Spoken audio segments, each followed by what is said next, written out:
to the desk here on Global Television. My name is Godwin Sunday. Nigeria's unemployment rate dropped to 4.3% in the last second quarter of 2024. The National Bureau of Statistics have given that as their basics and conclusion on the various data that they've been able to acquire for that quarter. The Bureau said in its Nigerian Labor Force Survey for the second quarter, released even by December, the unemployment rate dropped to 4.3% in the second quarter from 5.3% in the first quarter of 2024. A breakdown of the report showed that the labor force participation rate among the working age population increased to 7.9% in the second quarter from 77.3% in the first quarter. The report also said that, that employment to population ratio was 76.1% in the second quarter of 2024. This, according to the Bureau, is an increase of 2.9% points compared to 73.2% in the first quarter. Year-on-year comparison shows a slight decrease from the first quarter, the second quarter, and also the third quarter. But let's spare you with all of this detail. Now, why are we even looking at this? We're trying to look at Nigerian growth rates in terms starting from unemployment ratios, then talking about the future of Nigerian labor market. Is the future for the Nigerian labor market? Well, we'll find out in the course of the show today. Right now, I'm being joined by Kemi Areola, who is the CEO of Vivo City. And we'll be talking about entrepreneurship and the future of Nigeria. But first, let me welcome you to the show, Kemi. Good day. Thank you so much for having me. Wow, it's a pleasure having you on the show today. All right, so let's begin the conversation. You heard from the narrative that we've given so far. What do you make of these old figures and the Nigerian labor market?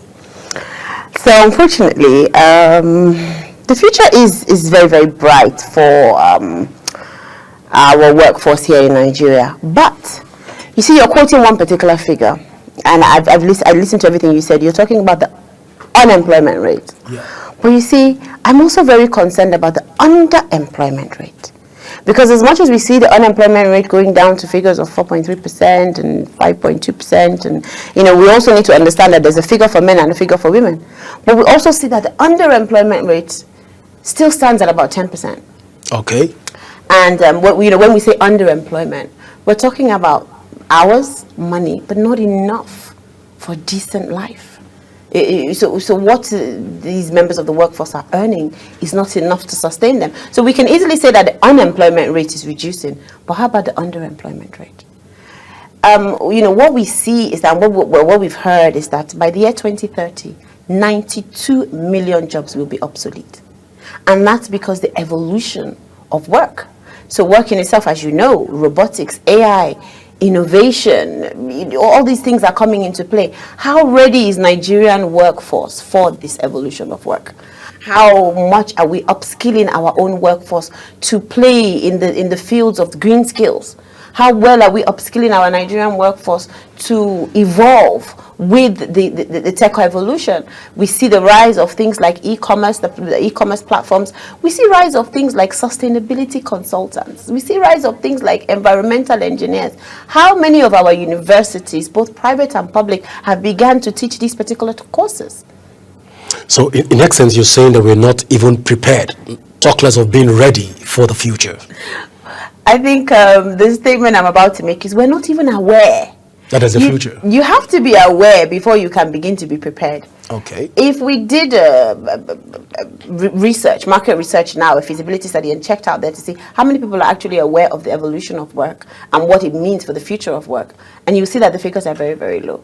We're still quoting, the unemployment figures, and we're saying that it's changing. Yes, everybody's employed, but how much are they earning? Is it enough for them to feed their family? Is it enough for the communities to develop? If it's enough, then, we have nothing to talk about here. But it isn't enough as at today. And then what happens when this evolution starts? The rest of the world is getting ready for it. Other countries are getting ready for it. They're beginning to I don't think we do double majors here in Nigeria. I didn't study here, so I'm not so sure. But you see the rest of the world saying, okay, if you did engineering, telecoms engineering like I did, you need to add things like environmental engineering. You need to add things like sustainability to it. But here we're still studying what we were studying since the 1980s. How much is our curriculum? That's the basic curriculum. How much is it evolving with how the future of work in itself is evolving? Not to talk of the additional courses. How many additional courses that are globally certified? So, we understand that the world now is a global marketplace and everybody's working hybrid. How many of us in Nigeria can work hybrid? How many organizations are ready to actually move their work to remote work? Because why? We don't have the infrastructure. It's not so much to blame the employers or to blame the employees, but how good is our internet? How good is our broadband penetration? And then how good is our power supply? Because you need these things to be able to be, to work remotely. So these are the things that are very, very worrisome. Then we now want to talk about government policies. Are government policies ahead of the changing times? Because government policy should not be lagging behind. I always say to people that, government are not there to create employment for us. Governments are not there to do business. Government is there to create an enabling environment for businesses to thrive. And it's up to the private sector and the CSOs to make sure that we implement some of these policies. But if the policies are not ahead of the change in the landscape, then how can policies be drafted and created to favor or create this enabling environment if policies in themselves are just catching up? This is getting interesting. But over the years, we've seen policy readjustment, even from the part of the government. And we've moved past a certain level where we've started practical implementation of some of the government ideas, policies, and what have you. We've gotten, at least we're making significant progress. Let's agree on that on this stage. Of course, 100%. All right. So at this point in time, can we say that the Nigerian as a state is ready for the evolution as it stands right now? Nigeria as a state will be ready. I think we're at that stage of the awareness now. And just like what you said, our policies are very reactive and they're very responsive. And the government policies that we do have are able to adapt to the change in these particular landscapes. So we will see it happening. We will see it coming. Conversations were had in Davos. There's been a lot of conversations when it comes to the economics of country. We do understand that investment in our workforce is vital to our sustainability as a country. And we know that we will see these policies that will begin to shape around, because they're not driving, but they'll be shaping around this global evolution. All right, so Kemi, I asked that question to ask this particular question as a follow-up question. The government is quick to say that the youth are not proactive.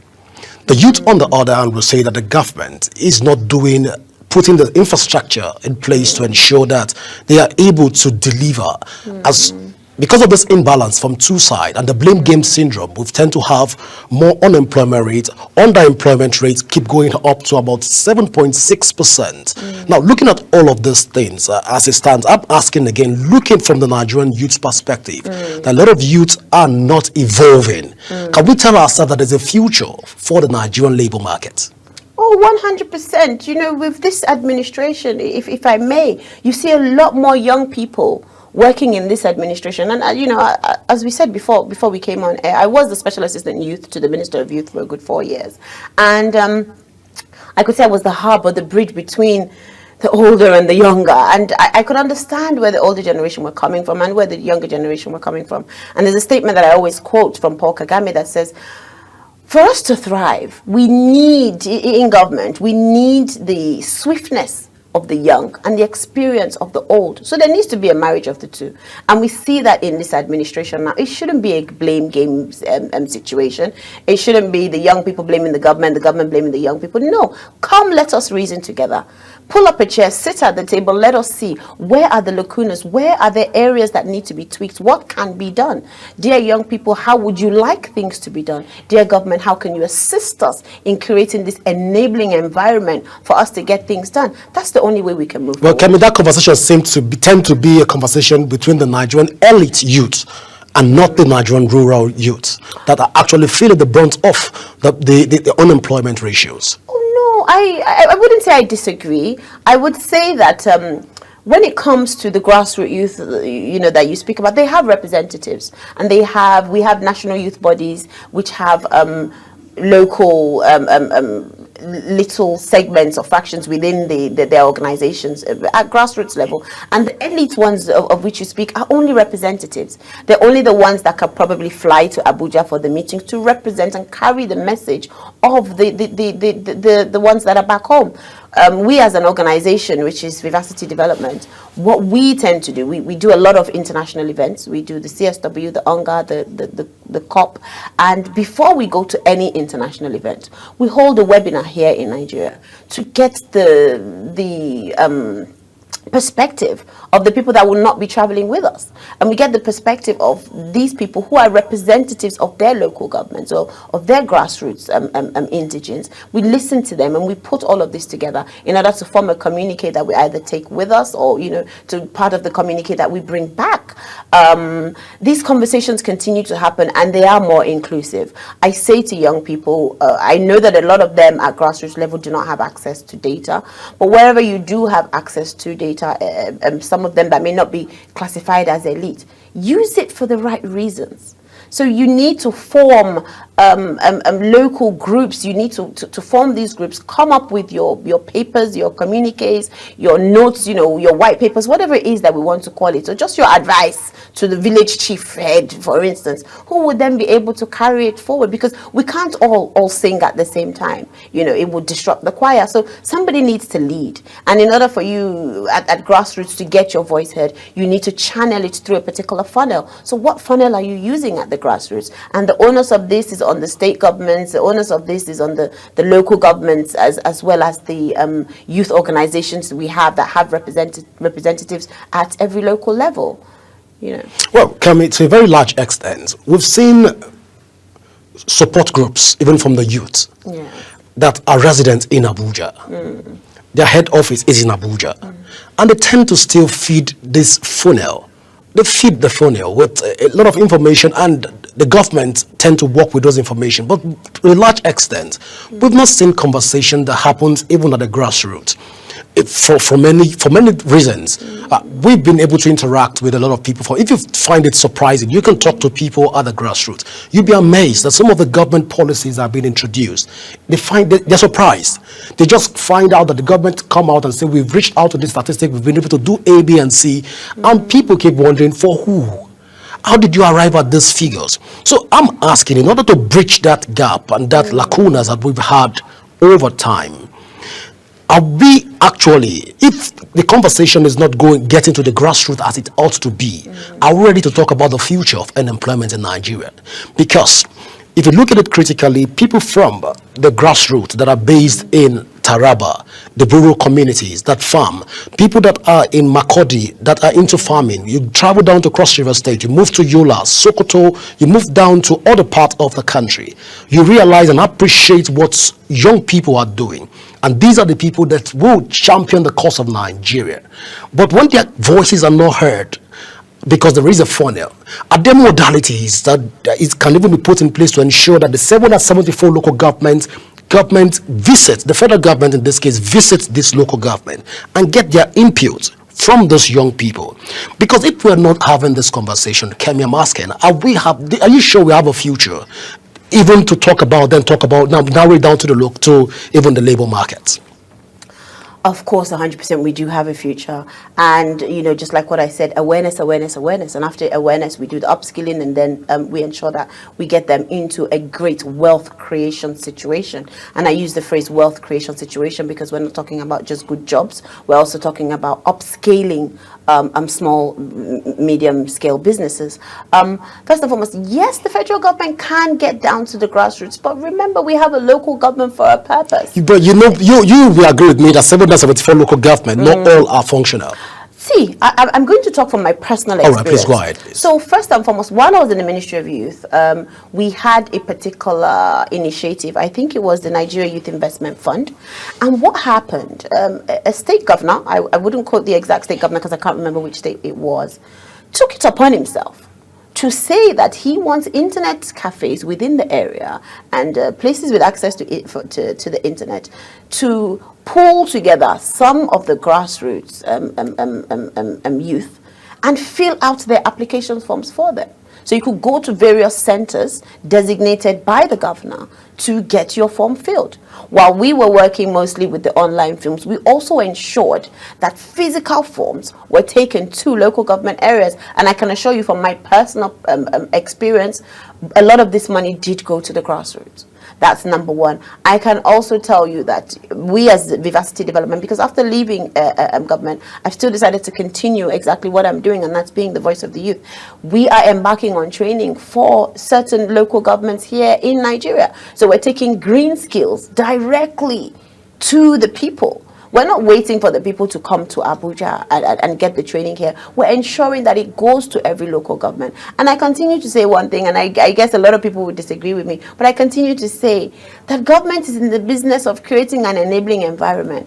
But we, the private sector and the CSOs, need to ensure that we implement some of these initiatives that domicile within the policies. So which private sector organizations are going to these grassroots individuals? Which private sector individuals have decided that, okay, I need this particular type of workforce, I can get it from this particular local government, so I will go to that local government and I will empower, I will upskill, and I will take some of these people for some form of knowledge transfer sort of situation. We have a lot of major companies that say they're doing CSR, and you go to a town or a village and you build a borehole. We've passed the times of boreholes. Yes, we do need clean and decent water for all, but that's not what people need now. Yes, they need infrastructure, but they also need skills.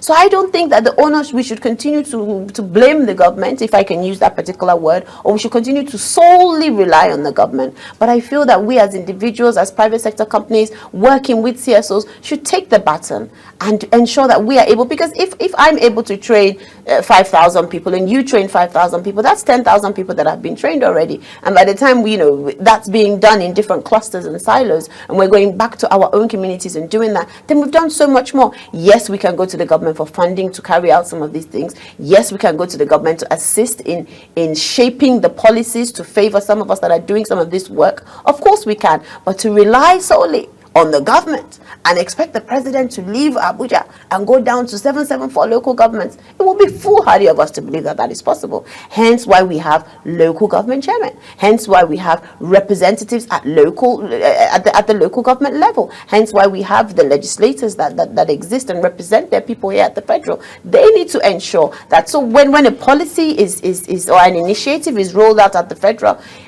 what are you doing in Abuja if you are not taking this back home to your people? It's very important. Instead of hanging billboards up and down the street to say, vote for me, put up a billboard and say, this initiative is available. Go to my particular hub or my particular internet cafe, whatever you want to call it, and register there. I have people that are available to assist you in registering. Things like that. If we want to do CSR, it shouldn't be solely about doling out money and saying, oh, everybody come and take 20,000, everybody come and take 50,000. Nobody wants 20,000 or 50,000 anymore. Well, I can't speak for them. You can't speak for them. I can't speak for them. I take that back. Yes. So let me say 20,000 or 50,000 shouldn't be the way forward. Yeah. It's no longer give me fish. It's teach me how to fish so I can continue to fish. And I think we need to, I've always been a big advocate of don't just educate the hands-on individuals, don't just educate the handlers, don't just educate those at the grassroots level, but also we need to educate top level. We need to let top level know that for your policies to get to the grassroots, somebody needs to be a carrier, and we need to educate those carriers. Interesting conversation so far, Kemi. But Kemi, let's even come back again to the enterprising nature of the Nigerian youth. The average Nigerian youth tend to shine bright and brighter, even in other clients. When they travel outside the shores of this country, they are doing magnificently well. And of course, you agree with me on that. Now, let's bring that again back home. We have Nigerian youth again that are very enterprising. But the cry of many of them is access to funding, like you've rightly said. And when there's no access to funds, be it local or foreign support, their ideas tend to die off. With ideas dying on a regular basis, with brain drain syndromes, looking at all of this, A lot of people want to build the best automobile systems, want to build the best AI, have scripts for it. But the support tend to go in circles, even within the governmental space. With all of this and discouragement from the youth, can we say that we are positioning ourselves for the future? As a man thinker, I totally disagree. All right. And why I disagree is because I continually say government is only in the business of creating an enabling environment. Yes, there are funds available at government level, but that's not the only place that funds are available. Can we speak from Nigerian factor? Yeah. And of course, you are a Nigerian right I am now. a Nigerian. So I don't know if you've ever been greeted by the Nigerian factor before. Of course, I've lived in Nigeria for 11 years. I wasn't born here. Okay. I picked up a bag one day and I moved over here. And I've lived here for 11 years. So I've been hit by the Nigerian factor. And I don't think you've been hit. Oh, I've been hit. I've been hit. And I've had to acclimatize. I've had to adapt. I've had to change my ways. I've had to learn so much culturally. I've had to learn so much, about the way things are done here in Nigeria. And one thing that I would say, and people may disagree with me, but the only reason why I continue to thrive is because I'm not looking to the government to feed me. I'm not doing that. I'm not waiting until I'm in a government office before I put out my ideas or my initiatives. I just keep on going. And that's me. Maybe I may have a resilient nature, but Nigerian youth, I will implore you to say, you must have a resilient nature. You can't allow yourself to be defeated. You can't believe that, there are greener pastures out there, because I'm not going to speak for anyone, but I would just simply say that I spent a good part of 30-something years abroad, but I have been here in Nigeria for the past 11 years, and I'm not going anywhere for now. Are you sure? So there must be something that's keeping me here, I feel that, yes, funding is a problem, but funding is a problem globally. It may be worse for the Nigerian youth, but we are over 220 million Nigerians. So funding will be a problem. And how do we get over that barrier, around it, through it, under it, whichever way possible? And the way possible is we use OPM, other people's money. It doesn't have to come from the government. Have you considered friends and family loans? Have you considered cooperative loans? Have you considered developmental funding? There are other ways to climb over this particular hurdle. But if you stand in front of the hurdle and begin to shout or at the hurdle, it's not going to move. So you need to find a way around it. We need to, one of the things that everybody's trying, but globally, everyone's trying to work on is collaboration. You can't do it alone. We can't work in silos. You can't have an idea and say, this is my idea. I want money from the government and I must run with my idea. No, how about collaborating with a particular existing idea that's in line with what it is that you're trying to do? How about collaborating with 3, 4, 5 other businesses or organizations or persons to scale up what it is that you're trying to do? If you do it from that particular level and you pull together your funding, then you may have a greater chance than if you just went out there with your, what's that thing that people carry around every day? Resume? Exactly, walking, not the little thing they put it in the file thing, and walking from office to office, saying, I want money from the government. Do you know how many proposals the government is receiving on a daily basis? So, okay, it would be great if the government can give all of us money. If the government could give me some money, I would be glad. But if that's not going to happen, how else can I solve the challenge that is in front of me? I need to find another solution, a legal solution. Interesting conversation, Kemi. So let's even come back again. When we started, you made mention of AI, the robotics, and all of this. Are we ready for that conversation in our labor market as it stands right now, as a people? We have to be ready, whether we like it or not. It is already upon us. We have the challenge first of power outage. Mm-hmm. We have a challenge of insecurity. We have a lot of challenge that has decided to greet the system. Mm-hmm. Are we ready for that conversation? Of course we're ready. I love the word that you use. I love the fact that you use the word challenge. A challenge is something that can be overcome. How do we overcome it? So how do we overcome the power supply problem? Within your community, your town, your home in itself, if that's where you can start from, within your room, how do you ensure that you don't? We've been on this interview for a few minutes now. We've had no power outage, and as a way you've ensured that has happened, and it's not being done by I don't want to mention names, but we have in this room decided to ensure that there must be constant power, and there is constant power. It's unfortunate that it's not being given exactly the way we want it to be given, but we found a way to get it legally. So it's very important that everyone, enables themselves to be able to get some of these things done. When it comes to robotics and AI, you first of all need to have the understanding, because the world will leave you behind. And when we've just said 92 million jobs will be obsolete. It's going to hit Nigeria hard. And what's going to happen when that time comes? So you have to pick up your bed and move, and you need to move to where tech is moving to. So in everything, I keep telling I work with a lot of women in different communities, and even in cooking there is tech, because I learned how to cook most dishes from YouTube. So there is tech in everything. You need to know how many degrees this is supposed to boil at and things like that. So it's very important that we tend to channel our energy. And one of the statements I made is, as a man thinketh. It's very important to wake up every morning and say to yourself, I will get this done. I will find a legal way of getting this done. I'm not going to sit here today and blame the government. I'm not going to blame the lack of electricity. I'm not going to blame the infrastructure, skills development, as well as policies. Those are the three things that can move us forward and move the country forward. And if you can't find the infrastructure out there on the road, the broadband penetration is not reaching where you are, find another solution. If the electricity is an issue, find a solution.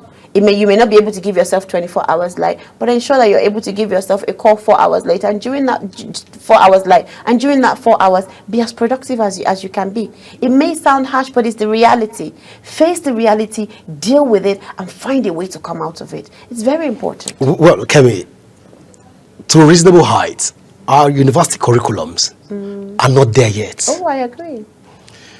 Some universities in Nigeria, sorry to say, but their curriculum, even for computer science, is still obsolete. They've not even entered into modern programming languages. And you're talking about robotic. So You're talking about AI. The secondary schools, most secondary schools, especially interior part of the country, most secondary schools have not even had a first-hand experience of what computer is. yes. This will begin to talk about what computer can do. Students in primary schools, in some remote communities, still do not even understand, do not even have access to even see computer. Computer is like luxury to them. Are you talking about all of this narrative? So we're looking at this whole thing holistically as a country, as a people. Can we say, if all of those indices are working against us, which will in turn work against our labor market, are we ready for the conversation of innovation and revolution in the labor market? Of course we are. And why do I say that? First and foremost, what did you study? What did you study in university? My first degree, or my second degree, or my third degree. Okay, your first degree. My first degree is in public administration. Okay, and second degree? Law. How I thought you go to third degree. Okay, third degree? Mass communication. Okay, great. So the third degree is what got you here today, right? I believe so. Okay. For myself, electronic and telecommunications engineering. I run a social enterprise. I run a PR firm. I'm a serial entrepreneur with various retail outlets. It's not about what you study in university. As far as I'm concerned, and this is a personal belief, I put the word personal so that people may not disagree with me, is that your university or your first degree is a foundation. It's a foundation for which you learn work-life balance, for which you learn the fundamentals, the basics, the skills. While I studied engineering, we're learning Pascal, we're learning C++, we're learning MATLAB. Those things are obsolete now, you understand? But they gave me a foundation of process management in which I've been able to build other things. So once you have the foundation in theory, then you begin to build on it. And it's something, I continue to tell the young people that you need to have an added advantage. And your added advantage may come from AI robotics. Your added advantage may come from braiding hair. Your added advantage may come from knowing how to speak well in public. But you need to have an added advantage. And the onus is upon yourself to equip yourself with that added advantage. So if it means going to an AI robotics school in the evening, you go there. If it means the village chief allowing AI robotics courses to come and be taught in the town center, he does that. If it means, because it's the same thing, even where I studied in London, and I did my electronic and telecoms undergrad, but while I was doing that, I was still learning network engineering in the evening. I just don't want to mention the names of the courses, but I was doing network engineering in the evening because I needed something that was different to the foundation that I was given through the university system. So we know so many graduates that graduate and go around with this folder of which I speak and complain that there are no jobs. But what is your added advantage? What skills have you added on to the foundation and the fundamentals that you already have? So yes, our curriculum may need rejigging. Our curriculum may need a bit of input here and there. But then you as an individual learn the basics, learn the foundations, learn the theory. Even while we did engineering and we did the practical side, yes, I must agree. But we had to do the theory. And I was giving a lecture today in a university, and I told them that when I first went to New York and looked at the Brooklyn Bridge, it looked so massive, and so I couldn't quite understand it. But the only way to understand it was to break it down to bite-sized molecules. And bite-sized molecules for me was a mathematical formula. The formula that you put together that builds anything and everything. And it came from what? It came from theory, not practical. So as long as our schools are teaching the basics, the fundamentals, and the theory, then that's your building block to begin to build upon. And how do you build upon it? Additional courses. Everybody has to take additional courses. You took 3 degrees. I've done 2 myself, plus a lot of postgraduate certificates and postgraduate diplomas, and these are important for your personal development. And however we can bring it, we keep speaking about the grassroots because they're very important. How can we bring this to the grassroots? And it means training. No pushback. Coming to a very large extent, we've seen job mobilities, we've seen mobility of labor, people transition from the rural communities to the urban communities. And this shift to a very large extent is causing even brain drain even to the rural communities. And we've seen a lot of innovations are being introduced at the urban communities, but we really see some of these things in the rural communities. And you're talking about the projection of 90 million jobs, 92 million jobs lost in the coming year, probably from some years from today. Now, looking at all of this put together, don't you think that if we go back to our traditional ways of doing things, we might be able to have a balance in the labor market and be able to sustain a particular pace? I'll give you an instance. If we say, for example, that every agriculturist return back to the farm in rural communities, and all the innovation that has been introduced, mechanisms and what have you, are being channeled back to the rural communities, then we now start improving that instead of coming back to showcase some of this thing like we see in most states, where the governors will come and showcase the distribution of mechanical tools for agriculture. We don't see those tools being put in place and being used. Don't you think at this point, if we look at all this holistically, we will be able to get it right even within the labor market to be able to dissuade people from seeing that projection as a prophecy, as a doom prophecy? It's not a doom prophecy, it's a reality. And I do totally agree with you. We need to go back to the basics. But you see, the world will leave us behind if we do that. In process management. Even if we grow on our own pace. Yes, the world will leave us behind. So, you're looking at, I remember when I studied Lean Six Sigma once upon a time, and you're looking at one error in every 3,000 on a production line. One error in every 3,000 on a production line. You cannot get that by human process management. So how many can you produce compared to the neighboring countries?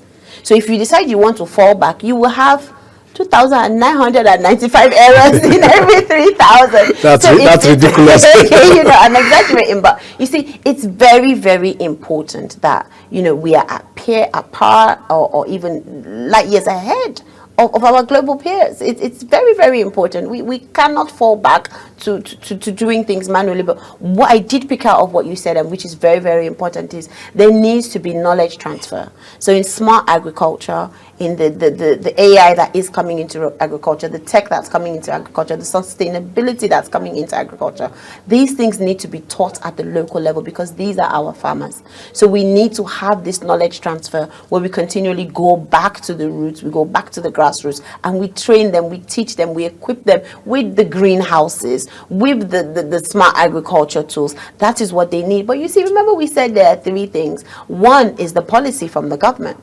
The second is the infrastructure. And then the third thing is the human capital development. So for instance, now you have a government policy that says every, let's call them, every person that produces a particular type of product, let's say FMCG products, for instance, and you get your crops or you get your produce from certain farmers, you're mandated to train local indigents in the area that you pick your cocoa or your wheat, whatever it is that you're picking. You're mandated to train a minimum of 2,000 local indigents in smart agriculture. You're mandated to give them a certain amount. That's the policy.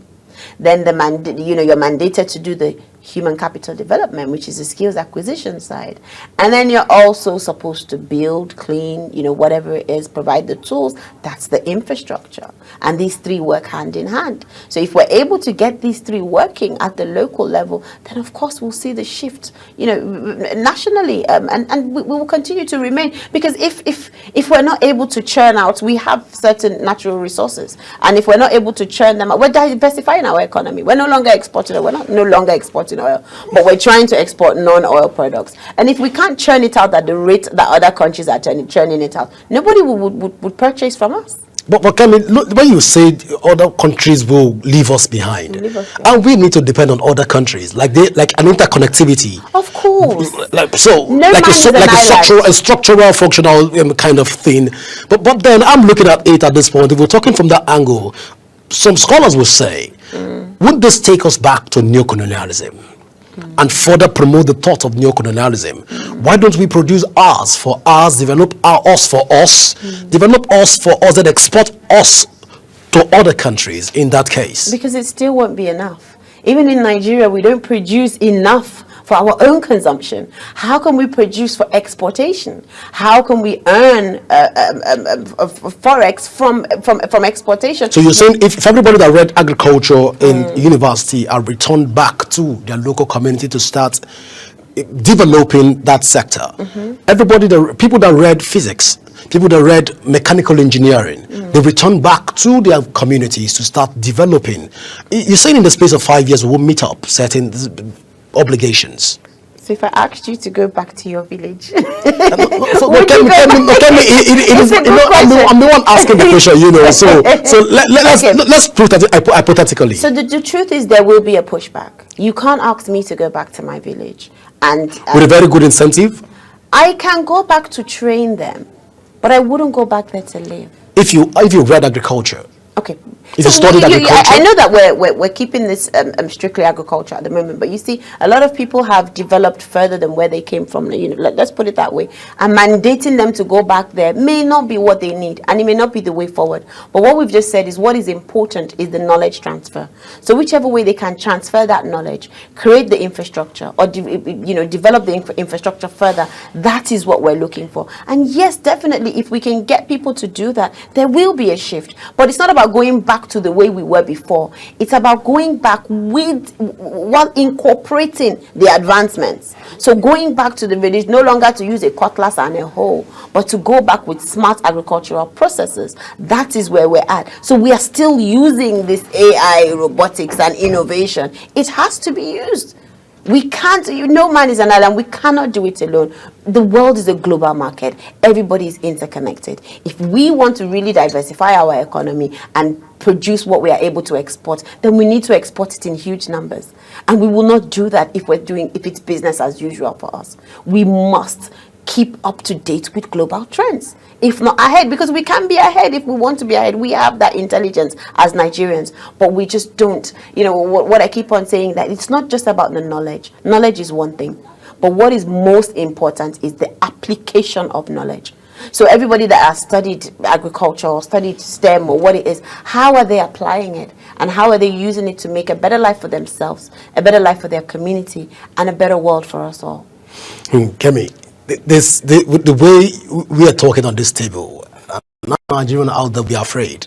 First, the labor market tend to still revolve around urban communities. So we're going to have more population drift to the urban communities. And most urban communities don't have enough facilities to sustain this population drift or mobility in labor. Now also, we are looking at it also, you said that most people, universities cannot or will not, or people will with some form of restraining, where people would not want to finish from a university and move back to their local communities to go and stay. And you asked if I want to move down, which is still fair. All right.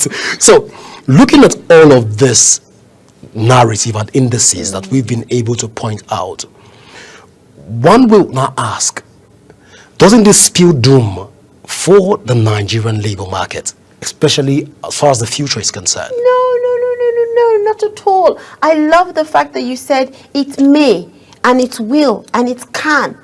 But you see, what you're not understanding is that the evolution of work doesn't only need to reside in the urban communities. The evolution of work doesn't only need to belong to the elite. You need to look back to the farms and look at how you can evolve, innovate at that level to absorb or incorporate the future of work. So how do you move from cutlasses and hoes, in the villages to machines? How do you export their produce with the minimum transportation time? These are things that we don't need to go back there to go and live there. We just need to knowledge transfer. The things that we've learned on a global scale, the things that we've learned in the urban areas, how do we take it back to the villages, teach them and equip them? So what we're doing is we're taking the future of work into the rural areas. The future of work doesn't belong to the urban areas. It doesn't belong to only the people that know how to move a robot, for instance. No. These things exist at the rural level. The rural level is where this farming is taking place. The rural level is where you even see more factories. It's actually where you see, even when let's look at it, and not to bring it in too much, but when you see some of these mass production factories in China and other countries, for instance, where are they happening?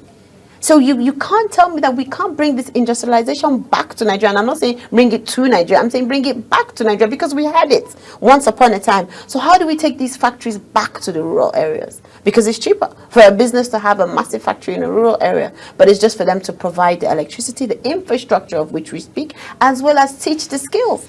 And as long as they can teach the skills, build the factories, put in the light and the necessary things that factory needs to be, an evolved factory in this particular generation, then we've taken the future of work back down to the grassroots. So in essence, you say there's light at the end of the tunnel? Oh, definitely. There's light in the middle of the tunnel even, but what's very important is we need to look for the light and ensure that we uncover the light and let it let's leave it at the end of the tunnel. Let's leave it at the end of the tunnel. It's fair that way. Well, it's a good time to say thank you so much for being a part of the show, Kemi Areola. Well, viewers, this is how far we can go this evening on the desk. Well, do remember to follow us on all our social media handle displayed on the screen right now to be part of the conversation talking about the future of the labor market, especially in Nigerian and African by extension. Let's hear your thoughts, your opinion, and what you think about the future of the labor market, even on our social media handle displayed on the screen right now. Don't forget that peace and unity are the pathways to progress. Till I come your way again, I am Godwin Sunday. Stay blessed.